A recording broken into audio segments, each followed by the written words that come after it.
last night tonight in Tenerife, or some winter sun. Anyway, Morgan's been in today. He's been working on the David Brown. Here it is. So then, a bit of a David Brown update. Hold on. Let me just turn the fans off. You might be able to hear me a bit more clearly. So, David Brown update is we're currently paying the price of rushing.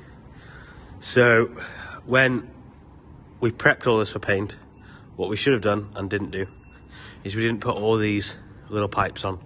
Little pipes, niggly bits like this, the fan housing, top bit for the water pump, this nose cone holder, battery tray, everything. So pretty much what we should have done is put everything that should be orange on the tractor. But that's what we didn't do pretty much. So I've had to paint bits like that, and you know, bits like these fuel tank brackets, and it's just been it's been a death by 1,000 little paintings. So it's very time consuming to just do all these little bits and pieces individually, whereas if it was all done whilst it was on the tractor, it'd be a lot quicker, a lot easier. But that is the price we're paying at the minute, and we're getting there. We are getting there. So obviously, as you saw yesterday, put the belts on, put this on, that on, sprayed and sanded, primed, sprayed this. That I still need, if you watch the quiz question, that needs to go on the other side. My error. Yeah, so once all that's done, well, that needs to be put back on there, so that goes here. And then, but what I'm probably gonna have to do is I'm gonna have to take that off. I got a bit too giddy, and I put that on, and then realised, oh, I can't put the fan on, not the fan, radiator. So that is that update for the morning, and I'll catch back with you in the afternoon, and we'll see what the progress of today is. Yeah, so while he gets on a little bit more with that, this is what was happening 4 years ago. Only a short video, but it's always nice to recap, and there's things in it that I've forgotten we'd even done. So here it is. Quick update on the drain from the weighbridge over there. Comes under the concrete. We found it, the old manhole there. It's blocked, so we got the jet washer down it with like a funny nozzle on for flushing it. And Richard and Sam and Christine flushed it all out, so all that slurry there is what came out of it the other day. It was dark and I was messing with the muck spreader, so I never got it on video, but it's running clear now, so got no water in the weighbridge. And then we've repaired the pipe where we dug through it, where we put the camera in. So we put the camera in there, went that way, found that, dug there because we knew it was 2 meters from the hole, and we've cleaned all that out now. So that orange pipe just in the bottom there is running clear now, which is good. But we had that plastic bottle we found in it that was blocking it, so it's working a lot better. Just walking past the scrap bin, which comes off the magnet on the chipper, and a big lump of bar gone through it the other day. See, it's chopped it up into a few pieces. Another bit of it down there. The odd fork and spoon and different things gone through. Lots of bits of wire, some nails, chainsaw chain in the middle there, chainsaw bar. What the rest of it is. Ignore the barbed wire, that's just been thrown in. But yeah, it's amazing what bits of stuff shouldn't be in the green waste that it finds and throws out to the side. You don't want to put your nuts on that, would you?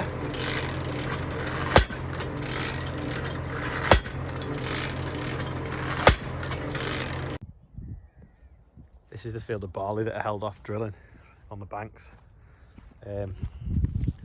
Looking alright, to be fair. It's gone a little bit yellow though, because it's getting a bit stressed from the weather. But other than that wet patch there, where the geese have been on the other side of the hill, it's not too bad. It's kind of tilled out plenty in places, but we'll definitely have to get some fertiliser on it as early as we can in late February, early March, and hopefully it'll come ready quite soon. With it being near the sea, it'll be a bit warmer, so it won't have had as much frost on it. So be a nice early field to combine, hopefully, and it's a nice big one as well. Footpath, because they're going on the field instead, because the footpath's muddy. A That's the footpath there. That's where people started walking when it got muddy. Then they started going there, then they started going there, and now right in the field. Well, it looks good now. It's got its lights on. Look better when it's got its wheels on and it's outside, out the way. Need some stickers on the boom. Don't know whether he's ordered them for it, but it'll be good when it's done. Lots of people have been asking about the muck spreader. So basically, needs the top beam putting on and a bearing. One of the bearings was gone, but they're only small, about that big. And then down here needs that beam putting back in, and 3 gearboxes putting together. So I've got 4 gearboxes. So you need to make 3 good ones out of it, but the splines are different. It's got big tyres on it. I think they're what are they? 650 Michelins. They're obviously a bit worn, but that doesn't matter because it means it puts less mud on the road. It's a 1999 spreader. There's the plate there, and it weighs 5 ton empty. PTO with shear bolt on. It's not got a slurry door, which is what goes up and down at the back. If you've got stuff in that's a bit squidgy, stop it coming out the back. But it has got the rams for it. Never had one on when we got it, and we've never bothered needing it. And it even comes free with a bit of muck if you want it, or we can spit it out because you can just turn the bed chain on and get it to come out the back. LED lights, new gearbox, don't know, maybe 4 or 5 years ago for the hydraulic motor drive for the bed. Even comes complete with agri-contract stickers as well. Just realised it's the 10th of January. We did the track run on the 20th of December. So what's that, like 3 weeks ago this Sunday? And look how light it is. So it's the same time that we set off last Sunday at. So the difference is unbelievable. So I'll put a picture on at the end of the famous one I've got on the wall. So I've ordered some postcards of it, and I'm also going to get some more of the bigger pictures done as well for people if they want them. Been out looking at some corn today near Bill and Joe's, and they were putting a fence up, so that was the post knocker that was going up and down. Fairly savage, knocking sort of 8-inch posts in. So that's about it. Easy day today, too damp to do anything. After all, it is a Sunday, so we'll see you all tomorrow and see what tomorrow brings.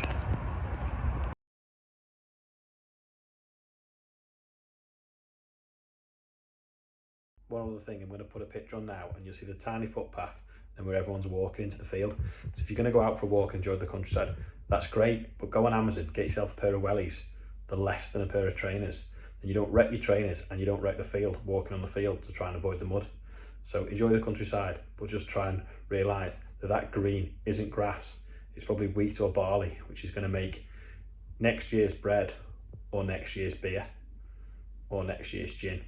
So try and keep off it if you can, please. And go on Amazon, get some wellies. They've got really good colours. Yeah, I'd completely forgotten about that drain for the weighbridge. Anyway, Morgan sent a little bit more what he's got up to this afternoon. Right, final update of the day. Need to put the tools back. Took this on and off and bolted down.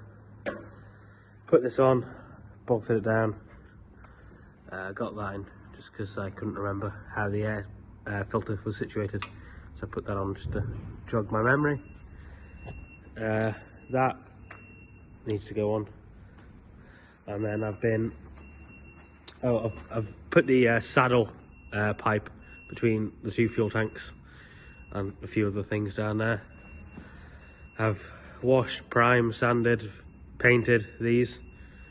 So that's where the air filter bolts on.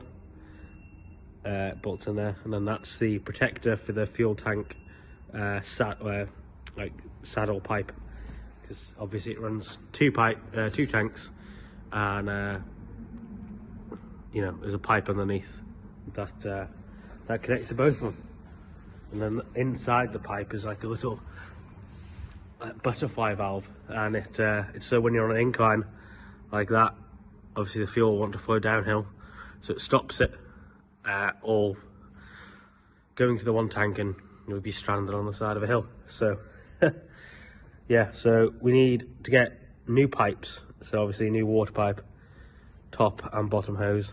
They are on order, so hopefully when they arrive it'll be put back together.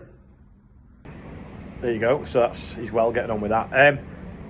Before I go, I'm going to quickly do the birthday. So Dermot McGuire, happy 5-0. Sorry.